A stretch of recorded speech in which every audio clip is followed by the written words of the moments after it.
예, 오늘 말씀의 제목은 복음이 필요합니다입니다. 복음이 필요합니다.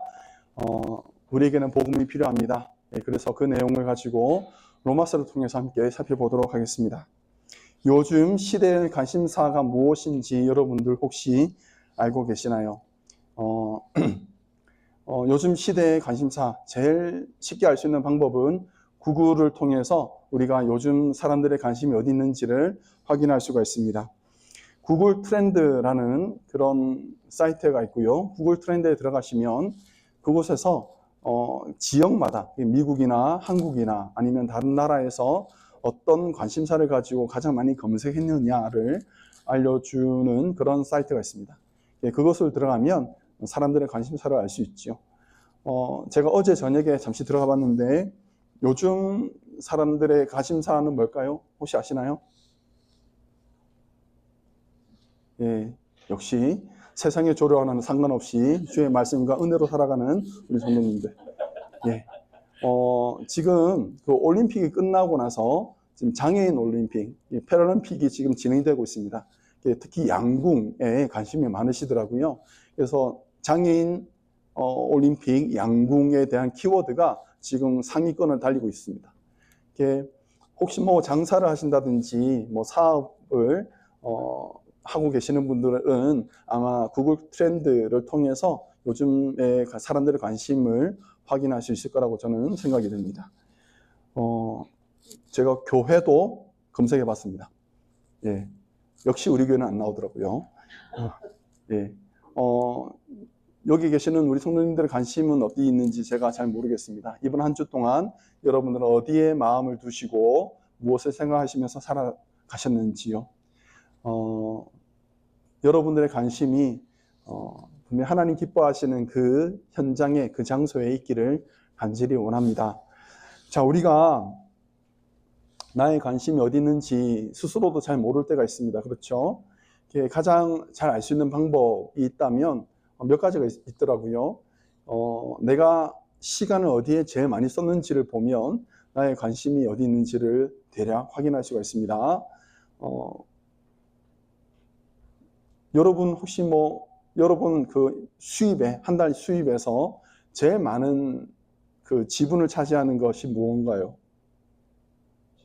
집값이죠. 예, 집값이죠. 집값은 크게 나가니까요. 또 뭐가 있을까요? 예, 저희 집 같은 경우는 자녀들 양육하는데, 교육하는데 들어가는 비용이 제법 큽니다. 건강이 좀 안 좋으신 분들은 건강 때문에 나가는 지출이 분명히 클 것입니다. 이런 식으로 우리가 어디에 돈이 나가는지를 보면 또한 내 관심이 어디 있는지를 알 수가 있습니다. 제일 쉬운 방법은 여러분 유튜브 하시잖아요. 유튜브를 열어보시면 여러분의 관심사가 다 나옵니다. 맨날 스포츠 보시는 분들은 스포츠 비디오만 다 뜰 거예요. 그렇죠? 정치에 관심이 많으신 분들은 정치 평론가들의 그 비디오 클립들이 다 뜰 거예요. 그걸 보면 속일 수가 없습니다. 알고리즘이 나의 관심이 어디 있는지를 잘 보여주고 있습니다. 사람을 만나서 얘기할 때도 그 사람의 관심사를 우리가 잘 알 수 있습니다. 잠시만 얘기해봐도 이분이 어디에 관심이 있는지, 이분이 하시는 말씀들을 들어보면 반복되는 단어들, 연결되는 단어들이 있거든요. 그것을 들어보면 이분은 지금 이것에 관심이 많으시구나 라는 것을 알 수가 있습니다. 사도 바울의 관심은 어디 있을까요? 사도 바울의 관심은 맞습니다. 복음에 꽂혀 있었습니다. 그걸 어떻게 알 수 있느냐? 로마서 1장 1절부터 17절까지에 보면 그 서론이라고 할 수 있는 부분인데, 그곳에서 복음이란 단어가 7번 나옵니다. 7번 반복되는 거예요. 그만큼 많이 반복하는 것을 보면 이 사람이 정말 여기에 관심이 많구나 라는 것을 우리가 알게 됩니다. 바울은 복음의 사람이었습니다. 바울은 복음에 대해서는 정말 진지했고 단호했습니다. 그것을 알려주는 것이 바로 16절 말씀입니다. 16절에 그가 이렇게 말합니다. 내가 복음을 부끄러워하지 아니하노니 이 복음 모든 믿는 자에게 구원을 주시는 하나님의 능력이 됨이라. 우리 중에는 없을 거라 저는 생각하는데 종종 복음에 대해서 부끄러워하는 사람들이 성도들이 있습니다. 복음에 대해서는 부끄럽지 않다 하더라도 교회에 대해서 부끄러워하시는 분들이 간혹 있더라고요. 이게 교회 다니세요? 어느 교회 다니세요? 라고 하면 대충 얼버무리고 대답 안 하시는 경우들이 있더라고요. 예. 사랑하는 우리 덴버산위의 교회 성도 여러분, 여러분들은 어느 교회 다니시나요? 자, 여러분들에게 훈련합시다. 어느 교회 다니세요? 라고 물어보면 이렇게 대답하시면 되겠습니다. 자, 따라합시다. 예배에 은혜가 넘치고 하나님의 역사하심이 강력한 덴버 산위의 교회에 추수하고 있습니다. 자, 길죠? 예. 길어도 어쩔 수 없어요. 어느 교회 다니십니까? 그러면 예배에 은혜가 충만하고 하나님의 역사하심이 강력한 덴버 산위의 교회에 나가고 있습니다. 라고 얘기하시면 정답입니다. 우리는 복음에 대해서 부끄러워하지 않습니다. 우리는 교회에 대해서도 부끄러워하지 않습니다. 사도 바울이 그런 사람이었습니다. 사도 바울은 복음에 대해서 진지했습니다. 복음에 대해서는 확신을 가지고 있었습니다. 특별히 이방인들에게 복음 전하는 것이 자기에게 맡겨진 부여된 사명인 줄 알고 확신을 가지고 이방인의 땅을 돌아다니면서 복음을 전하고 그리고 이방인과 유대인을 가리지 않고 복음을 전하면서 그 땅에 이방인의 땅에 교회를 세우는 일들을 그는 수없이 많이 했었습니다. 나름대로 그에게는 한 가지 철칙이 있었습니다. 다른 사람이 복음을 전한 곳에는 내가 들어가서 복음을 전하지 않겠노라 라고 나름대로 철칙을 세웠습니다. 왜 그랬을까요? 이 복음이 누구에게 필요합니까? 아직 예수님을 듣지 못한 사람들에게 복음이 필요하다라고 생각하기 때문에 그는 이렇게 철칙을 정한 거예요. 그래서 자신의 방향이 분명합니다. 다른 사람들이 열심히 사역하고 있는 그 현장에는 제가 가지 않고 아직 복음이 전해지지 않은 미전도 종족에게 가서 복음을 전하고 교회를 세우는 것이 사도 바울의 그런 사명이었다라고 할 수 있습니다. 그래서 바울은 자신의 계획은 복음을 계속해서 전해서 아시아, 유럽, 로마 그리고 서바나까지 이르기까지 복음을 전하려고 생각을 하고 있었습니다. 굳이 예수 믿고 있는 사람들에게 다시 한번 복음을 전해야 할 정도로 한가하지 않았습니다. 그에게는 시간이 별로 없었습니다. 서바나까지 가야 하기 때문에 시간이 넉넉하지 않았습니다. 그런데 사도 바울은요, 오늘 로마서 1장에서 그가 반복하면서 하는 말이 있어요. 내가 너희를 보기를 원하노라. 내가 너희를 찾아가야 하겠노라. 라는 말을 하는 거죠. 15절에 이렇게 말합니다. 그러므로 나는 할 수 있는 대로 로마에 있는 너희에게도 복음 전하기를 원하노라. 이미 로마에는 복음이 전해졌습니다. 그리고 교회가 섰습니다. 그래서 로마에 있는 그 교회, 자신이 가지고 있는 그 철칙에도 위반함에도 불구하고 사도 바울은 로마에 있는 성도들을 보기를 원했어요. 그래서 벌써 여러 번 가려고 시도도 했었습니다. 13절에 보면 이렇게 말합니다. 형제들아 내가 여러 번 너희에게 가고자 한 것을 너희가 모르기를 원하지 아니하노니 이는 너희 중에서도 다른 이방인 중에서와 같이 열매를 맺게 하려 함이로되 지금까지 길이 막혔도다. 사도 바울이 그토록 가고 싶어 했던 로마 교회, 그곳은 이미 교회가 섰고요. 예수님을 주로 영접하여 구원받은 사람들이 모여있는 곳이었습니다. 심지어 8절에는 그들의 믿음이 온 세상에 전파되었다라고 칭찬하기도 했습니다. 이처럼 믿음이 좋고 신앙생활을 잘 하고 있는 교회에게 복음을 전해야 되겠다라고 생각하는 것이 조금은 이상합니다. 이에 대해서 학자들은 몇 가지 의견을 제시합니다. 당시 초대교회에는 지중해를 둘러싼 그 로마 제국 안에 있는 초대교회들에게는 영지주의라는 이단들이 그 활성화되어 있었기 때문에 그들을 막기 위해서라도 바울이 가야 했다라고 말하는 사람이 있었고요. 어떤 사람은 아니다. 전략적으로 로마를 먼저 점령해야지 앞으로 사도 바울의 사역에 있어서 큰 도움을 받을 수 있다. 로마는 그 제국의 심장과 같은 곳이잖아요. 모든 길은 로마로 향해 있잖아요. 문화, 정치, 경제 모든 것들이 종교도 마찬가지로 로마로 향해 있거든요. 그래서 로마를 점령하면 심장을 점령하면 그 제국을 다 차지하는 것이기 때문에 그런 것이다라고 말을 합니다. 이런저런 이유들을 말하면 다 맞는 것 같고요. 어느 것도 틀린 것 같지는 않습니다. 그렇지만 사실 우리가 바울의 속마음을 잘 모르잖아요. 바울이 얘기하지 않았거든요. 다만 분명한 것은 뭐냐면 로마 교회에 복음이 필요하다라는 것은 확실합니다. 로마 교회에 복음이 필요했다. 이것은 아마 당시에 로마 교회가 처했던 상황과 연결해가지고 그런 특별한 환경이 있었던 것으로 보입니다. 바울이 편지를 쓰고 있던 그 시점은 아마도 로마에 복음이 들어간 지 약 20여 년이 정도 흘렀을 때입니다. 복음은 능력이 있어서 로마에서 예수님을 주로 따르는 사람들이 많이 생겼습니다. 그것은 로마 역사가에서도 증명되고 있습니다. 그 당시에 크리스투스라는 사람이 그 지역을 혼란하게 했기 때문에 그들을 가만히 두어서는 안 된다라는 그런 기록이 남아 있었어요. 그래서 로마 황제 클라디우스가 명령을 내려서 모든 유대인들은 로마에서 떠나라라고 명령을 내렸던 거예요. 그래서 당시 로마에서 신앙생활을 하고 있던 많은 사람들이 로마 각 지역으로 흩어지게 됩니다. 아볼로라든지 베베라든지 이런 사람들이 로마에 있다가 다 흩어졌던 사람들이었던 거죠. 이처럼 로마는 예수를 잘 믿는 사람들이 있었는데 처음 시작은 유대인 회당에서 시작한 것으로 보입니다. 유대인 회당에서 시작했고 유대인들이 주류가 되었는데 클라우디우스 황제의 그 명령으로 인해서 유대인들이 떠나가게 되자 로마 교회에 남아있었던 사람들은 이방인들만 남아있었던 거예요. 그래서 교회의 주도권은 이방인들이 잡고 있었습니다.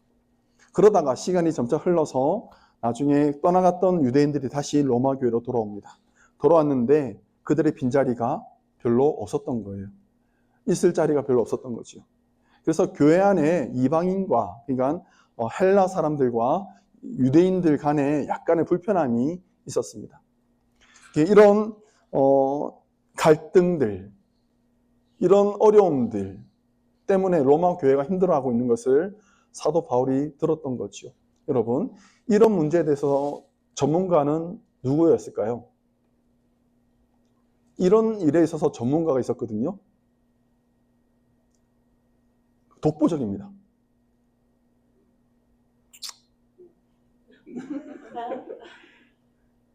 네, 바울. 사도 바울은 이런 일의 전문가였거든요. 교회 내 갈등 해결하는 데 있어서는 바울은 전문가였습니다.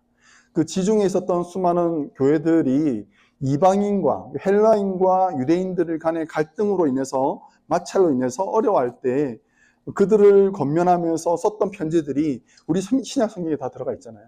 에베소서가 그런 성경이잖아요. 예수 그리스도께서 너희들 가운데 이방인과 헬라인과 유대인들 간에 맡겨 있었던 그 담을 십자가로 허무셨다라고 선언한 것이 바로 에베소서 아닙니까? 이런 식의 갈등 조정에 있어서는 사도 바울이 탁월했던 전문가였습니다. 그래서 로마 교회를 돕고자 하는 마음이 있었을 거예요.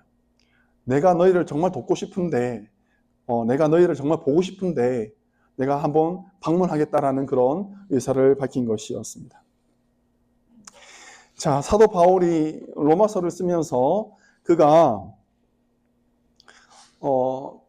너희들이 회복해야 될 것이 있다라고 하면서 두 가지를 얘기합니다. 이 두 가지를 오늘 서론에서 다 다루고 있는데 잠시 살펴보도록 하겠습니다. 첫 번째는 구원의 감격이었습니다. 구원의 감격을 너희들은 회복해야 된다라고 말을 합니다. 여러분, 세월에는 장사가 없다라는 말이 있죠. 여러분, 물론 저는 믿습니다. 여러분들 그 배우자를 사랑했던 그 마음 지금도 여전하시죠? 변함없으시죠? 여전히 사랑하시잖아요. 정말. 예, 이럴 때 아멘 하시는 분이 그 사랑을 쟁취하시는 거죠. 예, 기회를 줘도. 예. 시간이 지나면 마음이 예전과 같지 않은 것을 우리가 잘 압니다. 그렇죠? 그래서 인간관계에 있어서도 그것이 약간씩 변질되고 변색될 때가 있습니다. 소아시아의 중심적인 역할을 했던 에베소 교회, 그 교회는 소아시아 지역에 있는 수많은 교회들을 돌아보는 그런 장자교회 혹은 모교회 같은 역할을 했습니다. 그런데 그 모교회 같은 에베소 교회조차도 나중에 예수님께 책망을 듣잖아요. 뭐라고 책망 듣습니까? 너희가 첫사랑을 잃어버렸느니라 라고 요한계시록에서 혼나잖아요. 이게 뭐 첫사랑 잃어버린 것이 뭐 그렇게 대단하냐, 사람의 마음이 그렇게 바뀌는 건데 시간이 지나면 좀 무디어질 수도 있지 라고 생각이 되지만 예수님은 그것을 심각하게 여기셨어요. 너희가 그 마음을 회복하지 않으면 너희들의 촛대를 내가 어떻게 하겠다고? 옮기겠다고 예수님이 경고까지 하셨습니다. 우리의 첫 마음을 지키는 것은 그토록 중요한 문제였습니다. 신앙생활을 하면 우리의 마음이, 우리의 자세가 무르익어야 되겠지요. 겸손해야 되겠지요. 고개를 숙여야 되겠지요. 그것이 당연한 과정일 텐데 이상하게도 우리는 그렇지 않은 경우들이 있습니다. 신앙생활을 하면 오히려 목이 빳빳해지고 자기 주장이 강해지고 잘 지지 않으려 하는, 나의 마음을 지키려고 수없이 많은 방어막을 치는 그런 경우들이 있음을 우리가 압니다. 양면이 날이 날카롭게 선 하나님의 말씀이 우리에게 이렇게 들어오는데도 불구하고 우리의 그 단단한 마음의 벽은 그 말씀의 칼을 이렇게 막아내는 것을 우리가 경험할 때가 있습니다. 아, 이 말씀은 저 사람이 들어야지. 이 말씀은 그 집사가 들어야지 하면서 자기는 피하고 그 칼끝을 다른 사람들에게만 향하는 그런 지혜로운 모습들을 우리가 발견합니다. 주보를 보면 그날 본문을 보고 설교 제목을 보고 3대지가 바로 나오는 경우들도 있지요. 목사님 이거 얘기하시겠구나 라고 생각하면서 말씀을 아멘으로 받기보다는 분석하고 평가하는 그런 신앙의 연륜을 가진 분들이 또한 있습니다. 초신자가 뜨거운 마음을 가지고 신앙생활하는 것을 보면 부러워하는 것이 아니라 나도 저 때는 저랬는데 내가 저 마음 잃어버렸는데 하고 아쉬워하는 것이 아니라 에휴 아직 처음이니까 저러지 금방 식어버릴 거야 라고 얘기하는 그런 마음은 분명히 첫사랑을 잃어버린 사람의 마음 상태일 것입니다. 사랑하는 성도 여러분, 비록 교회가 20년 혹은 30년이 되고 조직이 잘 되어 있고 걱정할 구석이 없다 할지라도 사도 바울이 보기에 로마 교회는요, 복음이 필요한 교회였습니다. 예수님을 처음 영접하는 생짜배기 초신자에게 뿐만 아니라 이미 예수를 믿고 구원받은 목사 장로라 할지라도 여전히 복음은 필요합니다. 우리의 삶에 복음은 필요합니다. 매일매일 순간순간마다 우리가 씨름하고 있는 모든 문제들마다 복음은 필요합니다. 우리가 만나는 사람들과 접촉하고 그들과 교류를 할 때마다 복음은 필요합니다. 복음이 필요하지 않은 곳은 없고 복음이 못할 일도 없습니다. 우리는 복음을 가지고 살아야 되는 사람들입니다. 그런데 우리가 오해를 하죠. 아니, 복음은 우리가 처음 예수를 영접하고 구원받는 것으로 쓰면 되지 뭐. 또 필요해? 라고 생각하면서 복음에 대해서 가볍게 여기는 분들이 있습니다. 어느 목사님께서 말씀하시기를 복음, 즉 예수 그리스도를 정말 필요로 하는 사람은 교회 밖에서보다 교회 안에 있다. 예수 그리스도의 생생한 복음이 점차 희석되고 감사와 감격이 흐릿해져 버린 사람들에게 복음이 필요하다는 거예요. 예수님의 십자가 아래서도 마음이 냉랭하고 처음 받았던 구원의 기쁨과 감격, 그것은 어느덧 잊어버리고 자기의 마음은 강팍해져 버리고 자기의 의로 살려고 아둥바둥거리는 그런 사람들에게는 복음이 필요하다는 것입니다. 우리가 잘 알고 있는 다윗은요, 하나님께서 기뻐하시는 사람이었고 하나님의 마음에 합한 사람이라고 인정을 받았던 분입니다. 그런데 처음 기름 부음 받은 순간부터 매 순간 하나님의 인도하심을 누리며 살았지만 그가 왕이 되고 난 이후에 왕궁에 머무는 시간이 길어지고 모든 것이 편안해지고 느슨해질 즈음에 그의 마음도 점차 굳어져 갔습니다. 음욕을 품는 죄를 방치하게 되더니 나중에는 간음을 하게 되고 거짓말을 쉽게 생각하게 되고 악한 일을 꾸미는 것을 두려워하지 않았습니다. 그리고 나중에는 결국 사람을 죽이고 그것을 은폐하려고 온갖 악한 일들을 저지르는 것을 우리가 보았습니다. 잘 된 것 같지요? 아무도 모를 것 같지요? 그런데 여러분, 하나님을 알고 계셨고 하나님은 다윗의 상태를 너무나도 잘 알고 계셨습니다. 나단 선지자를 보내고 그에게 그의 죄를 지적하자마자 그는 그 자리에서 통회하고 하나님께 회개하고 자신의 잘못을 인정했습니다. 그때 그가 지었던 고백이 바로 시편 51편입니다. 이렇게 그가 말합니다. 하나님이여 내 속에 정한 마음을 창조하고 내 안에 정직한 영을 새롭게 하소서. 나를 주의 앞에서 쫓아내지 마시며 주의 성령을 거두지 마소서. 주의 구원의 즐거움을 내게 회복시켜 주시고 자원하는 심령을 주사 나를 붙드소서. 다윗이 정말 두려워했던 것은 바로 이것이었습니다. 정직한 영을 잃어버리는 것, 주의 성령을 잃어버리는 것, 구원의 즐거움을 빼앗기는 것, 주를 섬기는 데 있어서 자원하며 섬기는 그 즐거움과 기쁨을 빼앗기는 것, 그것이 다윗이 두려워했던 것들이에요. 왕이 되면 뭐합니까? 내 마음에 성령님이 안 계시는데 내가 부자가 되면 뭐합니까? 내 마음에 즐거움이 없는데 내가 넉넉하게 살면 뭐합니까? 근심 없이 산다라고 좋아하면 뭐합니까? 하나님이 영이 내 속에 거하지 않는데요. 진수성찬을 차려먹고 절대 권력을 휘두른다 하더라도 성령의 내주하심을 우리가 잃어버린다면 그것이 무슨 소용이 있겠습니까? 로마 교회의 영적 상태를 알고 있던 바울은요, 복음을 처방합니다. 이렇게 말합니다. 11절 말씀 같이 한번 읽어보겠습니다. 11절입니다. 내가 너희 보기를 간절히 원하는 것은 어떤 신령한 은사를 너희에게 나누어 주어 너희를 경고하게 하려 함이니. 아멘. 사도 바울이 로마 교회에게 나누어 주고 싶었던 그 신령한 은사는 무엇이냐? 예수 그리스도의 복음이에요. 예수 그리스도의 복음을 다시 한번 그들의 마음에 심어 주어서 그들의 냉랭해져 버린 그 마음을 다시 한번 불일 듯하게 하는 것, 그것이 바로 사도 바울이 로마 교회를 위해서 해주길 수 있었던 그 일이었던 것입니다.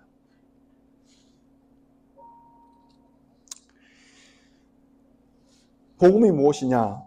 로마서 1장 2절부터 4절에 보면 그것이 잘 설명되어 있습니다. 예수 그리스도의 종 바울은 복음을 위해서 택정함을 받았는데요. 이 복음은 하나님의 아들에 관한 것이다. 그는 육신으로는 다윗의 혈통을 이어오셨고 성결의 영으로는 죽은 자들 가운데서 부활하사 능력으로 하나님의 아들로 선포되었다라고 그가 선언을 합니다. 그 아들을 믿는 사람은 예수 그리스도의 것으로 부르심을 받게 되었다. 우리가 예수 그리스도로 말미암아 사랑받고 그의 소유로 부르심을 받은 것, 이것이 바로 사도 바울이 로마 교회 성도들에게 전해주고 싶었던 복음이었습니다. 로마 교회만 이것이 필요합니까? 우리에게도 필요하지 않습니까? 우리에게도 이런 복음이 다시 한번 필요하지 않습니까? 예수님이 나의 주인이시다라는 것, 예수님이 나를 위해서 죽으셨다라는 것, 그가 죽음에 머물지 않고 죽은 자들 가운데서 살아나시고 우리를 위해서 지금 또 중보하시며 하나님 보좌 우편에서 우리를 위해서 간구하고 계시는 것을 아는 것, 아무런 능력 없고 아무런 힘도 없는 우리지만 우리를 불쌍히 여기셔서 하나님께서 우리를 자기 자녀 삼으시고 우리를 그냥 가만히 버려두지 아니하시고 하나님의 은혜 가운데 늘 붙잡고 계시며 사망의 음침한 골짜기를 지난다 할지라도 우리를 버려두지 아니하시고 동행하시는 것. 이것이 바로 오늘 우리가 회복해야 될 복음 아닙니까? 예수를 생각해도 우리의 마음이 냉랭하고 십자가를 생각해도 우리가 감사할 줄 모른다면 우리에게 필요한 것은 다시 한번 복음이 우리 심령에 들어오는 것입니다. 사랑하는 성도 여러분, 구원의 감격을 회복해야 합니다. 처음 그 마음을 다시 한번 회복해야 합니다. 날마다 매 순간마다 하나님께서 부어주시는 은혜를 우리가 경험해야 합니다. 사도 바울이 에베소 교회를 위해서 드렸던 기도의 한 소절입니다. 같이 한번 읽어보겠습니다. 우리 주 예수 그리스도의 하나님 영광의 아버지께서 지혜와 계시의 영을 너에게 주사 하나님을 알게 하시고 너희 마음의 눈을 밝히사 그의 부르심의 소망이 무엇이며 성도 안에서 그 기업의 영광의 풍성함이 무엇이며 그의 힘의 위력으로 역사하심을 따라 믿는 우리에게 베푸신 능력의 지극히 크심이 어떠한 것을 너희로 알게 하시기를 구하노라. 아멘. 사도 바울이 이 문장을 쓰면서 쉬지 않고 씁니다. 한 문장이에요. 한 문장은 이어서 이야기해야 됩니다. 그가 어떤 마음과 어떤 심정으로 그가 이런 기도를 지금 드리고 있는지 우리가 알 수 있죠. 하나님의 은혜의 크심을, 우리를 위해서 쏟아부으신 하나님의 사랑의 그 깊으심을 우리가 경험하기를 사도 바울은 간구했습니다. 매 순간순간 하나님의 은혜를 경험하는 구원의 그 감격을 다시 한번 회복하는 우리 모든 성도님들 되시기를 바랍니다. 그래서 우리의 마음속에 감사가, 불평보다는 감사가, 원망보다는 기쁨이 우리 마음속을 가득 채우기를 간절히 주의 이름으로 축원합니다. 두 번째로 로마 교회가 회복해야 될 것이다 라고 사도 바울이 말하는 것은 복음의 능력입니다. 따라합시다. 복음의 능력. 자, 16절 말씀 같이 한번 읽어보겠습니다. 16절입니다. 내가 복음을 부끄러워하지 아니하노니 이 복음은 모든 믿는 자에게 구원을 주시는 하나님의 능력이 됨이라. 먼저는 유대인에게요 그리고 헬라인에게로다. 아멘. 예수님의 십자가는 사람들에게는 꺼리끼는 것이었습니다. 그것은 조롱의 대상이었습니다. 십자가는 삶의 종말을 의미하는 것이었습니다. 수치였습니다. 그런데 예수님의 십자가는요, 그를 믿는 모든 자들에게 구원을 베푸시는 하나님의 능력이 된다라고 바울이 선언합니다. 여러분, 성경에는 수없이 많은 기적들이 기록되어 있습니다. 우리가 잘 알고 있는 것처럼 바다가 갈라지는 일이라든지 그리고 하늘에서 만나가 내리는 일이라든지 우리가 열거할 수 없을 정도로 많은 기적들이 성경에는 기록되어 있습니다. 그런데 여러분, 죄인이 하나님의 자녀가 되는 것이야말로 무엇과 비교할 수 없는 가장 큰 기적이 아닐까요? 사람들은 말합니다. 사람은 고쳐 쓰는 것이 아니다 라고 말합니다. 여러분, 사람이 변하는 거 봤습니까? 사람이 잘 안 변합니다. 제가 한국에서 신학대학원이죠. 대학원에서 공부할 때 몇 부류의 사람들이 나뉩니다.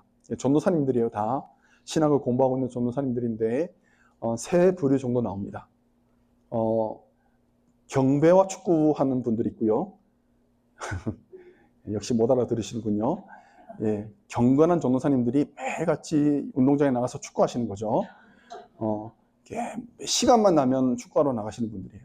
그분들은 정말 공을 잘 찹니다. 목사님들이 공 잘 차는 거 보면 저분은 그런 부류구나 생각하시면 돼요. 어떤 부류는 시간만 나면 우리 소래교회라고 그 학교 뒤편에 있는 조그만 교회가 있는데 소래교회 가서 매일같이 기도하시는 분들이 있어요. 수업 시간에도 가시는 분이 있어요. 주여 주여 부르시는 분들이 있죠. 그런 분들이 있습니다. 어떤 분들은 도서관에만 가요. 수업 끝나면 도서관을 가요. 거기서 맨날 책들을 줄 꺼가면서 공부하는 거죠. 그러니까 크게 세 부류 정도 됩니다. 제가 한 20년 정도 됐더라고요. 2005년도에 제가 졸업했습니다. 거의 19년 됐네요. 그분들이 지금 뭐 하고 있을 것 같습니까? 경배와 축구하시는 분들은 여전히 축구하고 계시고요. 주변의 목사님들과 같이 축구하고 계시고, 기도파들은 지금 또 매일같이 기도하시고요. 할렐루야 하시는 분들 있잖아요. 예, 그분들이 그런 분들이죠. 그렇게 기도하시는 분들이 있고, 맨날 도서관에 가가지고 줄 긋고 계시는 분들 또 있잖아요. 그분들 지금 또 줄 긋고 계시는 거죠. 사람은 잘 안 바뀝니다. 정치하시는 분들도 마찬가지예요. 우리 신대원 때 막 정치하시는 분들은 지금 또 교단에서 정치하시는 일에 열심히 하고 있습니다. 사람은 잘 안 바뀌더라고요. 잘 안 바뀝니다. 근데 그 사람이 바뀔 수가 있습니다. 그게 기적인 거죠. 예수 그리스도의 복음은 사람을 바꿉니다. 예수 그리스도 복음은 사람을 바꿉니다. 사도 바울이 그 살아있는 증거 아니겠습니까? 디모데에게 그가 보낸 편지에서 이렇게 말합니다. 내가 전에는 비방자요, 박해자요, 폭행자였으나 지금은 그리스도 예수 우리 주께 내가 감사함은 나를 충성되이 여겨 내게 직분을 맡기심이니. 그는 복음의 박해자였습니다. 그는 하나님의 대적이었습니다. 원수였습니다. 그런데 하나님께서 그를 바꾸셨어요. 그리고 이제는 교회를 위해서 복음을 위한 일꾼으로 그가 쓰임받게 되었습니다. 무슨 일이 있었습니까? 그 사이에 예수님을 만난 거예요. 길 위에서 부활하신 예수님을 만나고 그가 변화되었던 거죠. 바울만 그런 것입니까? 비참한 삶을 살고 있었던 수가성 여인도 변화되지 않았습니까? 세리장 삭개오가 변화되지 않았습니까? 빌립보에서 점치던 그 여인, 귀신 들렸던 그 여인이 바뀐 삶을 살고 있지 않습니까? 수없이 많은 망나니들이 예수님을 만나서 변화되는 경우들을 우리는 알고 있지 않습니까? 어쩌면 우리들도 그런 사람들 아닙니까? 세상의 능력은 터뜨리고 파괴하고 무너뜨리는 것으로 자신의 힘을 과시합니다만 복음의 능력은요, 사람을 바꾸는 것으로 그 능력을 증명합니다. 그런데 여러분, 왜 이렇게 이런 능력이 참 보기 어려워졌을까요? 요즘 교회에서 이런 복음의 능력이 왜 이렇게 귀한 것, 희귀한 것이 되어버렸을까요? 경건의 모양은 있는 것 같아 보이는데 경건의 능력, 복음의 능력은 보이지 않습니다. 교회는 화려하고 예배는 열정적으로 드리지만 예배를 마치고 돌아간 그 삶의 현장, 가정, 직장에서는 여전히 무력한 그리스도인으로 살고 있지 않습니까?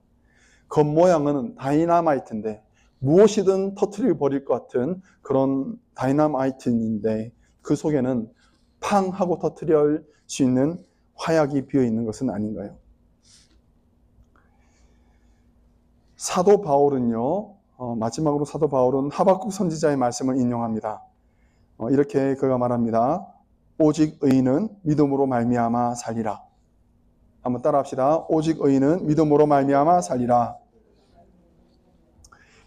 예, 이 말씀은 우리가 너무 잘 알고 있는 말씀입니다만 학자들 사이에서는 여러 가지 논쟁이 일어나고 있는, 아주 열띤 논쟁이 일어나고 있는 구절 중에 하나입니다. 저는 이것을 두 가지로 이해하고 있습니다. 첫째는 우리는 예수 그리스도를 믿음으로 말미암아 구원을 받는다. 우리의 구원은 오직 예수 그리스도로만 받을 수 있다라는 말씀으로 저는 이 말씀을 받고 있습니다. 이것은 교회의 오랜 전통을 따라서 이어지는 가르침입니다. 이것은 틀린 것이 아닙니다. 분명한 사실입니다. 그런데 이 말씀에는 또 다른 의미가 담겨 있습니다. 무엇이냐면 의인은요, 성도는요, 오직 믿음으로 살아야 합니다. 자, 이 부분 여러분 이해하시기 바랍니다. 첫 번째는 우리가 어떻게 칭의를 받느냐, 우리가 어떻게 구원을 얻느냐에 대한 주제를 다룬다면, 제가 방금 말씀드린 두 번째, 성도는 믿음으로 살아야 한다. 이것은 성화를 얘기하는 것입니다. 우리는 믿음으로 살아야 합니다. 사랑하는 성도 여러분, 여러분들이 지금 다루고 있는 문제가 있잖아요. 삶의 문제들이 있잖아요. 그 문제들을요, 여러분 우리가 다른 방법으로 해결할 수 있거든요. 웬만하면 돈으로 다 해결이 됩니다. 웬만하면 다 돈으로 해결됩니다. 굳이 하나님이 등장 안 해도 되는 경우들이 많이 있습니다. 그렇죠? 부정하지 않으셔도 됩니다. 웬만하면 다 해결되잖아요. 그렇죠? 돈으로 해결할 수 있습니다. 그런데 성도는요, 의인은요, 하나님을 믿는 사람은요, 하나님을 통해서 그 문제를 해결하는 사람이에요. 나의 능력, 나의 의를 가지고도 할 수 있지만 그거 집어넣고 하나님의 은혜와 하나님의 능력과 하나님의 의로 이 문제들을 해결하는 것이 바로 성도가 살아가는 삶의 방법이라는 거예요. 우리가 가지고 있는 그 지식과 그 능력으로, 나의 인맥으로 문제들 해결할 수 있습니다. 전화 한 통이면 해결할 수 있는 문제들이 또한 있습니다. 그런데 그거 하기 전에 하나님께 나아가 무릎 꿇고 하나님께 도움을 구하고 하나님의 은혜를 구하고 그 문제를 해결하는 것이 바로 성도가 살아가는 삶의 방식 아니겠습니까? 오직 의인은요, 믿음으로 말미암아 삽니다.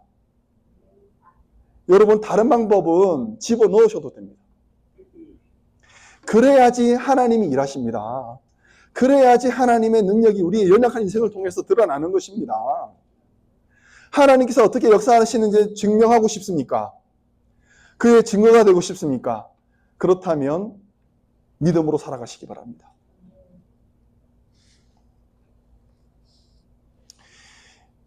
히브리서 11장에서 이런 삶을 살았던 사람들이 열거됩니다. 성도는요, 믿음으로 더 나은 제사를 드릴 수 있습니다. 믿음으로 방주를 만들고요, 믿음으로 본토 아비 집을 떠나서 아직 갈 바를 모르는 중에서도 길을 떠날 수 있는 거지요. 믿음으로 말미암아 하나님의 백성들과 함께 고난받기를 즐거워하는 것이고요, 믿음으로 홍해를 건너갔습니다. 세상을 어떻게 믿음으로만 사냐고요? 여러분, 우리에게는 구름같이 허다한 증인들이 있습니다. 그들이 그렇게 살았습니다.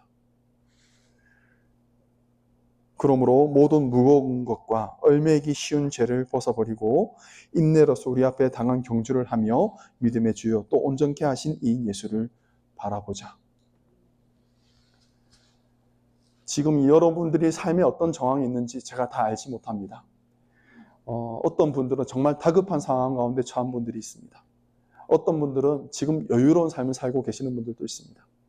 그렇지만 여러분들이 어떤 삶의 지점이 있든지 간에 상관없이 믿음의 주요 또 온전케 하시는 이인 예수를 바라보시기 바랍니다. 그분을 바라보셔야 합니다. 그러면 내가 생각하지 못한 방식으로 역시 살아계신 하나님께서 우리를 통해서 하나님의 크심과 하나님의 은혜로우심을, 하나님의 선하심을 증명하실 것입니다. 사랑하는 성도 여러분, 우리에게는 복음이 필요합니다. 다시 한번 구원의 감격을 회복하시기 바랍니다. 다시 한번 복음의 능력을 회복하시기 바랍니다. 그래서 세상을 믿음으로 살아내시기 바랍니다. 예수 그리스도의 복음이 우리 성도님들의 가정과 우리 교회에 충만하시기를 주의 이름으로 간절히 축원합니다.